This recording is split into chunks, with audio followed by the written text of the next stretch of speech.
Hi everyone, I'm Dale Smith, aka Journo Dale, and we're here to talk about Canadian politics.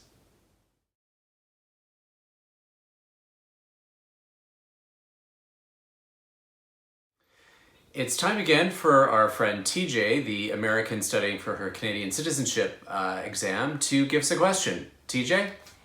Well, thank you very much for your continued support in this endeavor, Dale. And I am actually curious about something that I've been seeing floating around the Twitters recently, which is some media coverage purporting that Doug Ford could be a big challenge for Andrew Scheer in this election season. And that combined with my sense of the fact that people have pointed out that the provincial conservatives are not the same party as the federal ones. And anyway, this all leads back to more of my original confusion about the fact that we only basically have two parties in the All States. right. So please sort this out for me. Okay, so there are relationships between federal and provincial parties, but they're sometimes obscure and muddied. And so let's break that down a little bit. In some provinces, there is a relationship between the federal party and provincial parties, particularly among the Liberals in the Maritimes. And with the NDP, they have a unified party structure. So if you get a membership for the NDP provincially, you are also automatically one federally and vice versa. But they're kind of unique in that. For most parties around the country, there is a separation between the federal and the provincial parties, with, again, these couple of exceptions. Conservatives, in particular, have a very different structure because of the way in which that party had its development process.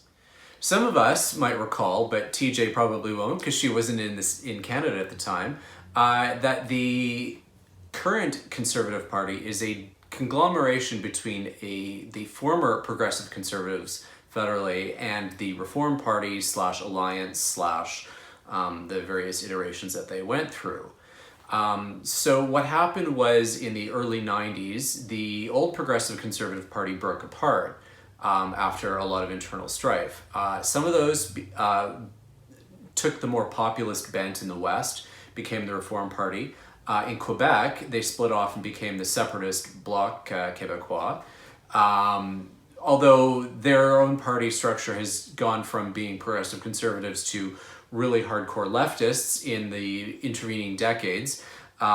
So that's its own particular journey that I don't know that I have enough context for. But in any case, when the remnants of the progressive conservatives and the Reform / Alliance Party decided to merge in the early 2000s, they became the Conservative Party of Canada, which is essentially a new party, and it has no actual links to any pre-existing provincial parties. So in this case, there isn't a direct actual link between the federal Conservatives and the Progressive Conservatives in Ontario. Where the provincial Conservative support tends to lie is also a little bit interesting because of the way in which certain provinces have their own Conservative parties have gone. BC, for example, doesn't really have a Conservative party, but instead their former provincial Conservatives and Liberals merged at one point. They became the BC Liberals, who are not really directly to the federal Liberals, but they consider themselves a free enterprise alliance. So there's a kind of fractured relationship there, and you will find federal Conservatives and federal Liberals both competing for support for BC Liberals. So that's interesting.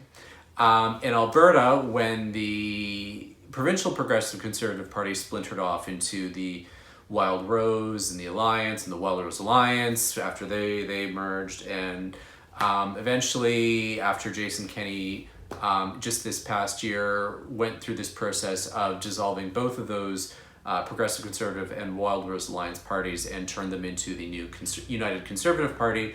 Again, it doesn't have any direct links to the federal party, and when they were two separate parties provincially, you would have federal Conservatives somewhat split in their allegiances, particularly if they had issues going on in their own riding that they needed to interface with their provincial counterparts over.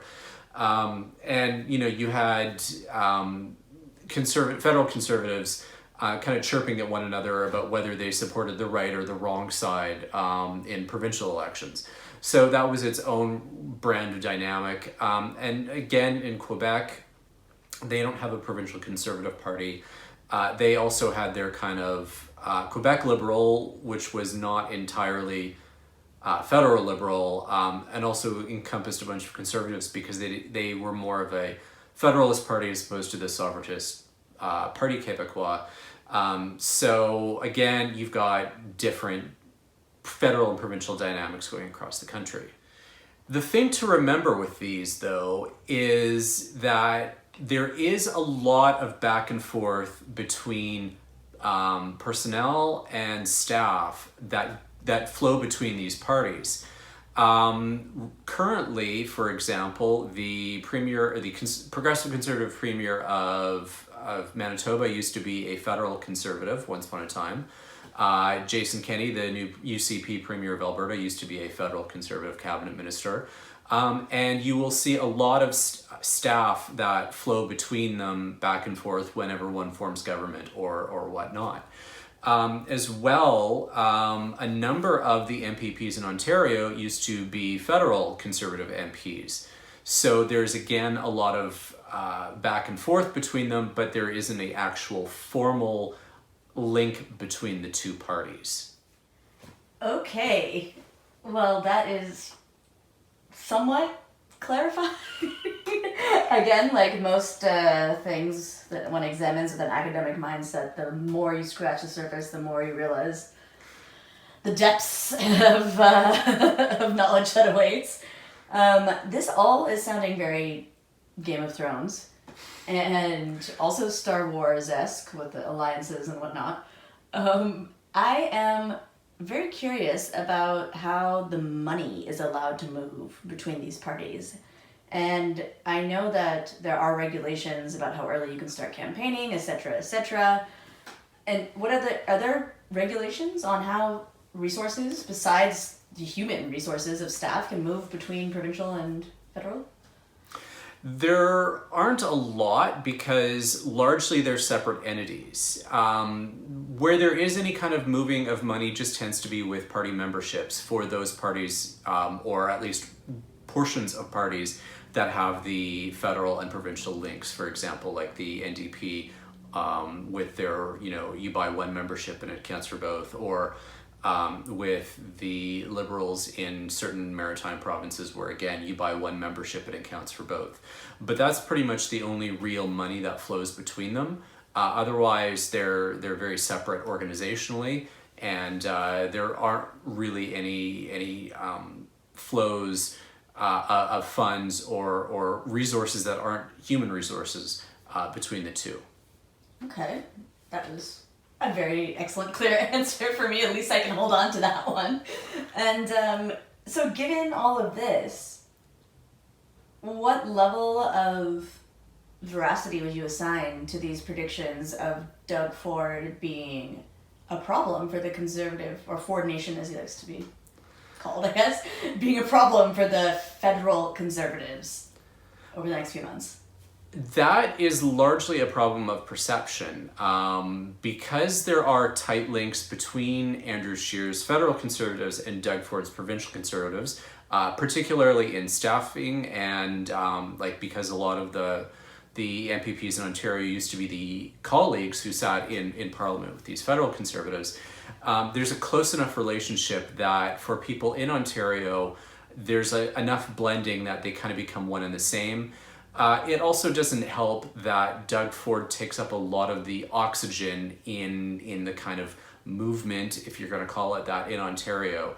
So there is enough kind of brand overlap, particularly because Scheer doesn't have a strong enough personality to counter that. So that is partially where that confusion is going to come from, and where it's going to have the reputational damage for Andrew Scheer. And my last question then, based on that, I'm interested to know if you predict that Scheer will make, or at least his team will set him up to make a concerted effort to distance himself, given that the Ford administration provincially seems to be getting more and more into controversial, non-election friendly topics, essentially. Do you think that there'll be a concerted effort, or will Scheer ever say, like, no, I don't agree with this? It's very hard to say. I'm not sure that there's been an issue where there's a line to cross there just yet. So far, Scheer largely is cheerleading things that Ford is doing, particularly around carbon pricing and so on. Trying to use that same kind of populist rhetoric around affordability and so on to try and hammer at the federal Liberals, but I don't know that he's crossed any particular lines that Scheer's going to consider a no-go at this point. Okay, well, I look forward to the upcoming months of analysis that are going to emerge over this. Thank you for giving me an overview of how much I need to study the history of political party evolution in Canada. It's my pleasure, as always. So much fun, thank you. And that's everything for this week. Join us again next week for some more Canadian politics. I'm Dale Smith. That's at journo_Dale on Twitter. Don't forget to like, share, and subscribe, and support us on Patreon. Thanks, everyone.